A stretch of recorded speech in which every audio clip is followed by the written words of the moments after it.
drill. So today I will talk about wind energy and a little bit about sustainability. And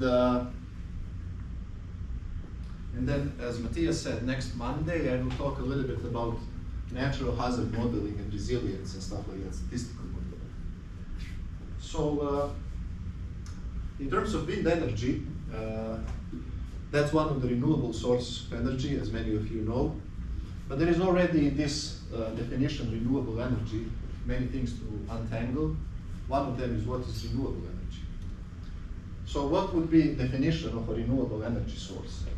It's an energy source for which energy is replenished faster than what you use it, okay? So if you take oil or coal, you burn it, but it takes many, many years, millions of years to get that back through natural geologic processes. Wind energy, you harness it through wind turbines, using wind turbines, but it is replenished much faster. So wind is the source of energy in wind energy industry, and wind is a consequence of pressure differences between two locations above Earth's surface. I know Matthias showed me some of the previous slides, so I know you're familiar with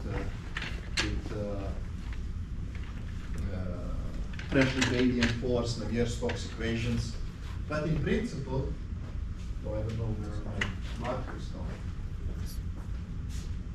In principle, if you have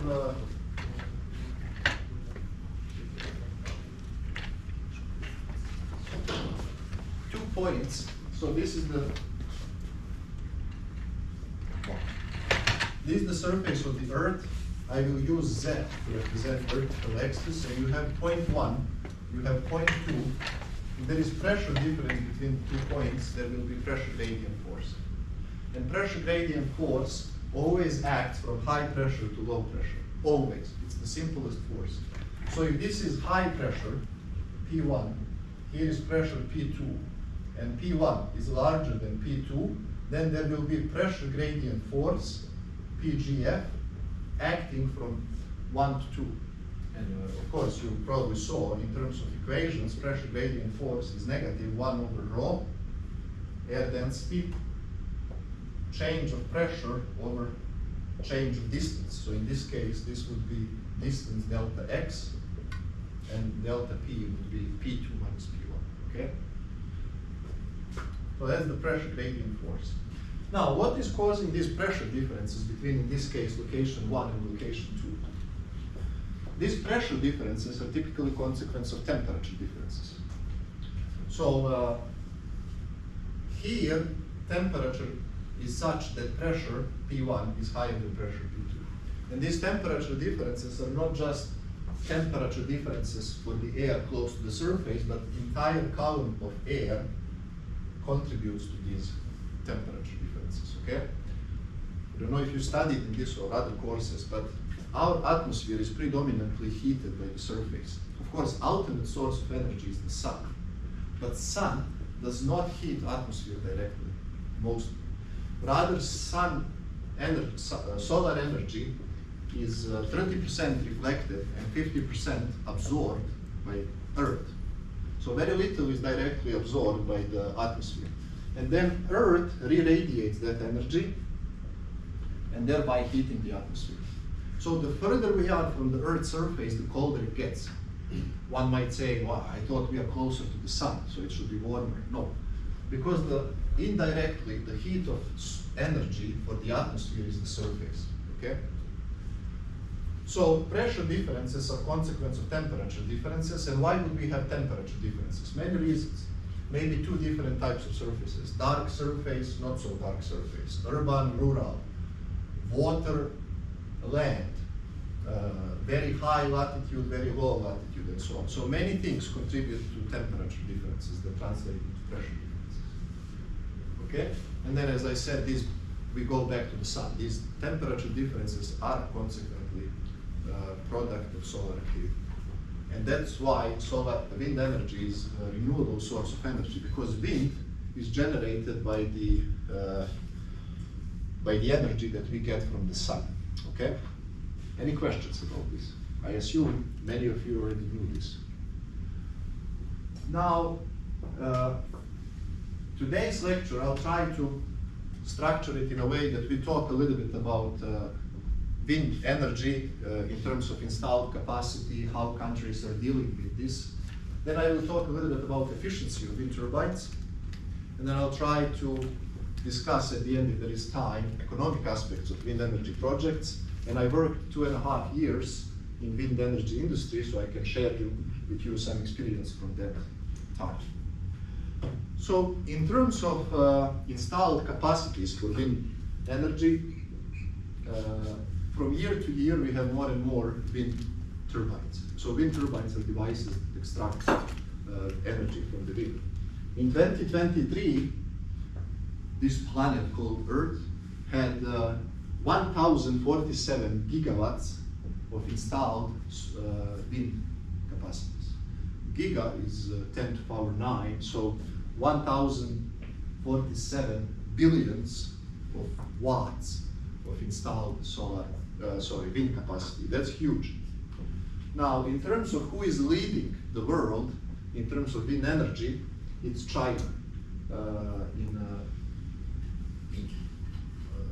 Last year, for example, in 2023, there was increase in installations of wind turbines by 12.5% compared to 2022.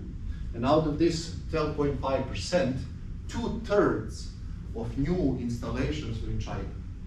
So China is leading in terms of wind energy sector. The second place is United States. United States has total installed capacity of about 150 gigawatts of energy. And then other countries follow, Brazil, India, Germany, and so on, okay? Now, in terms of, because also people say wind energy is a clean source of energy, which is true. You use wind, you don't pollute that much. There is some pollution associated with constructing these wind turbines and whatnot, but very little. But so wind energy can be used to combat climate change or global warming. So we can also talk then about contributions to greenhouse gases. In terms of how much people emit on an annual basis, how much greenhouse gases we emit, it's a lot. We emit about 37 billion tons of CO2. That's a lot. Because in pre-industrial era, which is roughly between 1750 to 1800, emission was 1 billion metric tons per year. So today we emit about 37 times more CO2 than in roughly 1750s or so. So the concentration of greenhouse gases also increased. At that time, concentration was about, if I remember correctly, 360 parts per million. That means if you take million molecules in the atmosphere, about 350 is CO2. Today, that percentage is much higher. Today we have around 420 parts per million. So you take million molecules, about 420 is CO2. And this difference came through emission of CO2 from anthropogenic sources. Who are the biggest emitters? The biggest emitter is China, the second is America, United States of America. Similarly, they are the biggest contributors in terms of green energy through wind. For example, China emits about I think 25 or so percent of global emissions of CO2, and the United States about 10-15%. So you get between 40 and 50% of global emissions of CO2 come from China and the United States. Canada has very small emissions, about 1 to 2% of global. So I would say that these climate change taxes in Canada are not very justifiable, because entire Canada emits just 1-2% of CO2. Okay. Now, how about wind energy in Canada? Canada is 9th in terms of wind energy installations. Currently, we have around 17 gigawatts of wind power across country. And last year, in 2023, we installed additional 1.7 gigawatts. Okay, so very little compared to, as I said, China is about 600 gigawatts, United States 150 gigawatts, Canada is 17 gigawatts. Okay, so there is much more potential for Canada in terms of wind energy, and therefore that also means potential for some of you maybe to go in that direction. Most wind turbines in Canada are in Ontario. About 40% is in Ontario, about 30% is in Quebec, and then the rest is in other provinces, okay?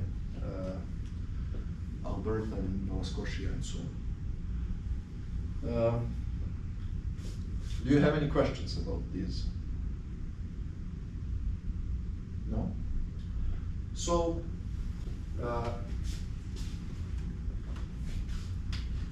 so the main message from this part of the talk is that wind energy sector is growing, okay? Every year it is growing. As I said, last year it grew 12.5% compared to 2022.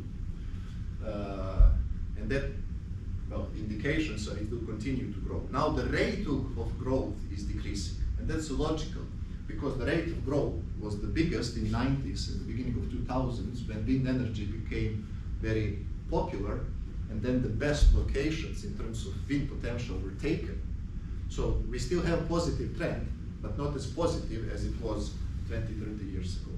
So in terms of jobs and application of what you know about wind energy sector, you shouldn't be afraid. There will always be jobs in that field, okay? Particularly in Canada, that has underutilized wind energy sector. So in terms of now devices that convert this wind energy to actual electricity, that's wind turbines, as you know. I had 2 slides, but my internet didn't work.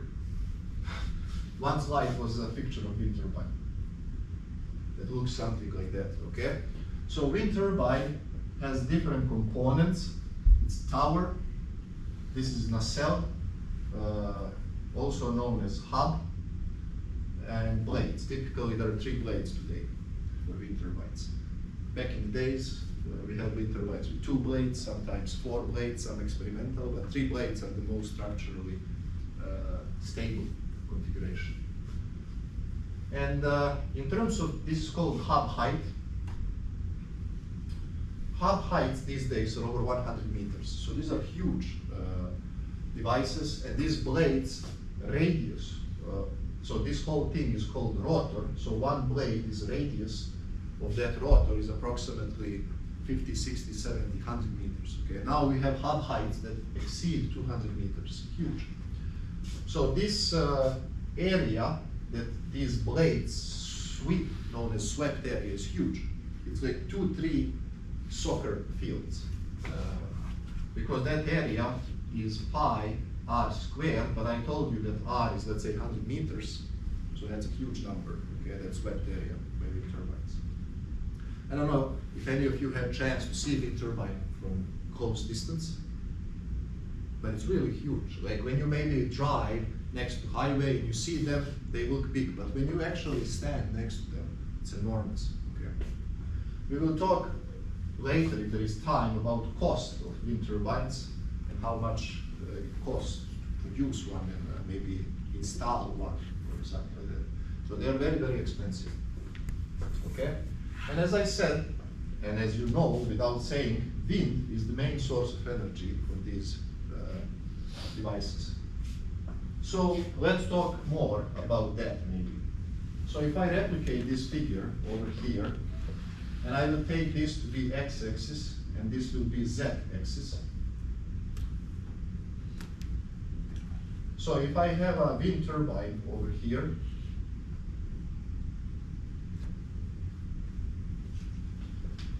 and wind is coming like so in the positive x direction, let's call this wind u. Then kinetic energy in the wind, let's call it K, is equal 1/2 mass of the parcel of air that is going to pass through the rotor of wind turbines times u squared. Right? That's kinetic energy. But how many of you heard that kinetic energy in wind is proportional to u cubed? Anybody heard that? No? So you know that this is kinetic energy. I hope everybody knows that from high school or something else. But in terms of wind, kinetic energy is proportional to Q of wind, not square. How is that possible? Well, that's possible because we have fluid here, and this mass, as we will demonstrate now, contributes to one more U. Okay? So if we take this parcel of air that is going to pass through wind turbine blades, and we take this parcel of air, in atmospheric sciences, volume of air is called parcel of air.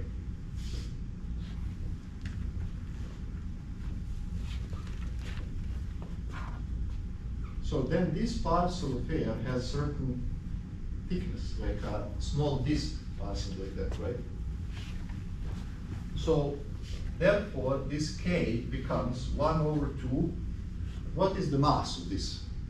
Is density of air times volume. Capital V is volume, right? Times U squared. Is that clear what I'm doing?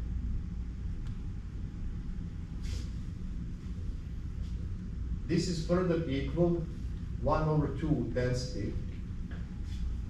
What's the volume of this parcel of air? If this has area A, this is area A.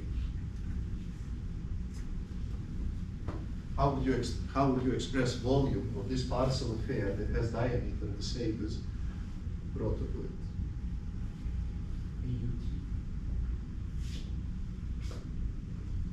Is the area? Yes. U times t distance. Yes, that's correct. So it's area times this distance over here. If I call this distance L, let's say, then it's area times this distance L times U squared. That's his circle. Well, this is further equal 1 over 2 rho air density times this area times what is this distance L? That's this velocity times time. You know the distance, well, sorry, you know from elementary school, I don't know, the distance, that velocity is distance over time, right? So distance is velocity times time. So this distance L, I can write as U times L. This L, I can write as U times T, and times U squared. So this over here is L, okay? And finally, you get that this is equal 1 over 2 rho A U to power 3 times T. And that's kinetic energy in V. Okay? So you can see that kinetic energy is proportional to Q of wind speed in terms of wind energy. Rho is air density. Probably many of you know it's about 1, but usually 1.2 kilograms per cubic meter. A is the swept area of wind turbines. T is some amount of time, and U is wind speed. Now, why is this important? What can you, if I give you this relationship, what can you tell me about dependency of kinetic energy on the right-hand side of this? It would depend on how long the wind applies to that wind turbine. You mean T? Yeah. Yeah, that's correct. But anybody wanted to say something else? If you divide it by T, then there's a power. Yes, we will go in that way. We will go in that direction. But look at this. Kinetic energy is linearly proportional to time, to area, to rho. But it is proportional to velocity to power 3. So that means if you screw up, let's say, you screw up measurements of density a little bit, not good. But if you screw up measurements of velocity, that's very bad. Because your result is very sensitive to this value. That's why anemometers that are used in wind energy sector are the best out there. Because you want to be able to measure wind speed as precisely as possible. Small changes, and by changes I mean uncertainty, errors in wind speed result in very big changes in kinetic energy. And how much kinetic energy is in the wind is how much you will produce. And you have to make projections. You have to say, next year I will produce this much. And this much mostly depends on wind speed. And if you have poor measurements of wind speed, you will either underpredict or overpredict. And then your economic value of the project goes down, or it becomes uncertain. Because as you can see, if we put here delta U and here delta K, if we have 1% uncertainty in delta U, you get 3% uncertainty in delta K. Now, not that bad, but good luck measuring something with 1% uncertainty. So if you have 10% uncertainty, what, this is 33% in K, huge. You see, that means if actual wind speed is 10 meters per second, and you measured it wrongly to be 9 or 11, just 1 meter per second difference, you are introducing big uncertainty in energy associated with your wind. And that will drive your economic part of the project, because that's what you use to supply electricity, okay? Any questions? Now, what this gentleman said, quite often we do not work with energy directly like this, because this amount of time that he mentioned, it's very difficult to define. What do you, I mean, not difficult to define. You can say this is 1 year, 1 second, 10 days, but we quite often divide this by time. So we get that energy divided by time, as you know, is power, capital P. And then power is 1/2 rho A U Q. Nothing changes much, because as you can see, power is also proportional to the cube of wind speed, okay? This is also why in energy sector, generally, people don't use joules to express energy, but kilowatt hours or megawatt hours, because they would multiply this with time, typically 1 year, and for some reason they don't say joules, they say watt times time is watt hour or kilowatt hour or something like that. In principle, units for energy are the biggest failure of probably modern science. There is more units of energy than students in this class. Who goes to gym here? Anybody goes to gym? Yeah, this guy.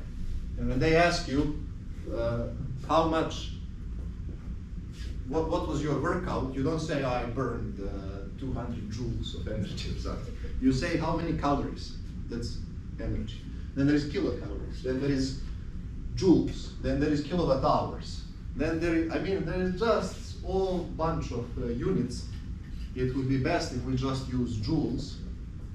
But so maybe next time when you go to gym, if you want to be different, when they ask you 200 calories, you just convert to joules, and you say, I burned 2,000 joules of energy.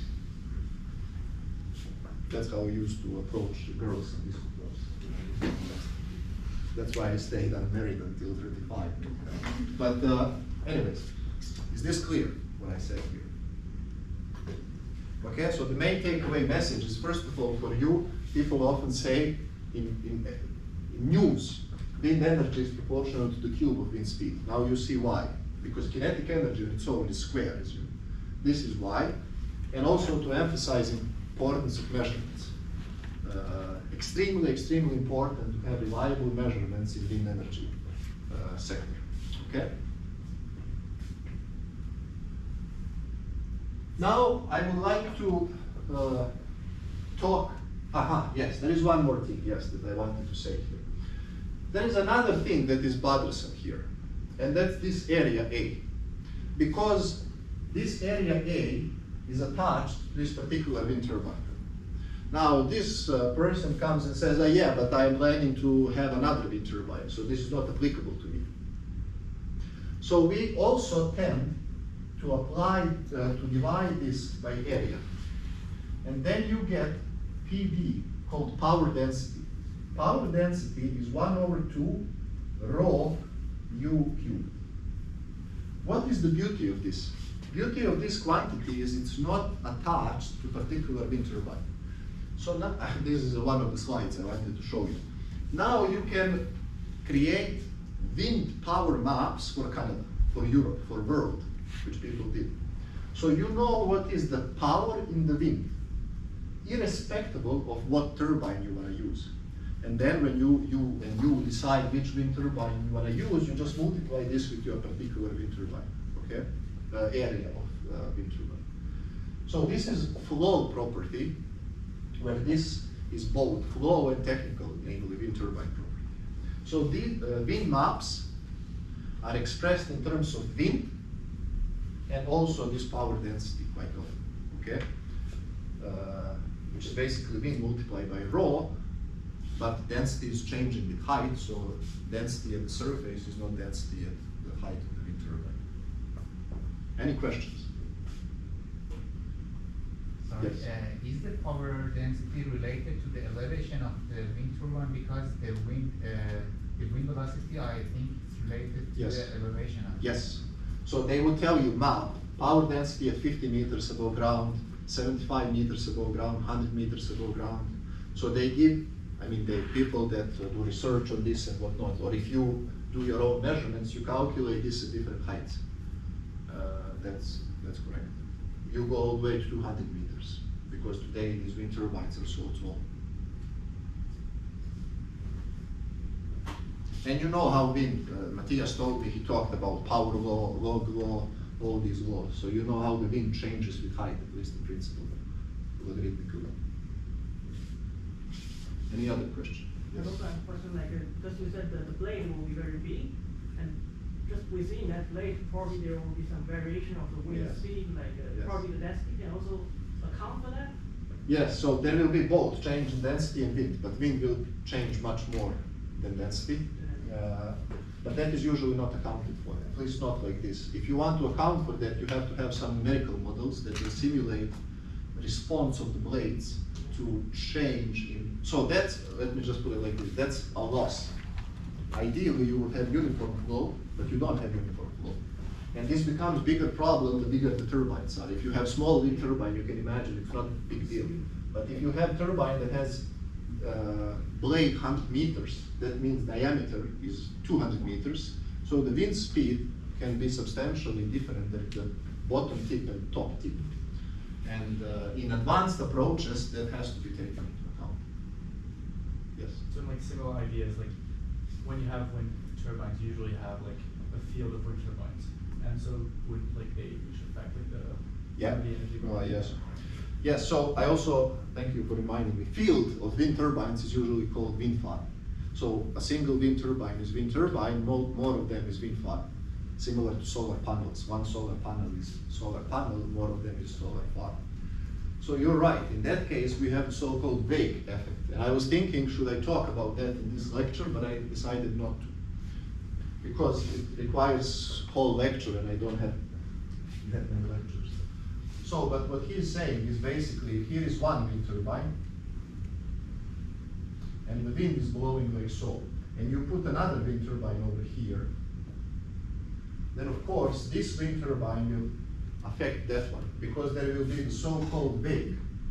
So in this approximate cylinder, wind speed here will be lower than here, because some of the energy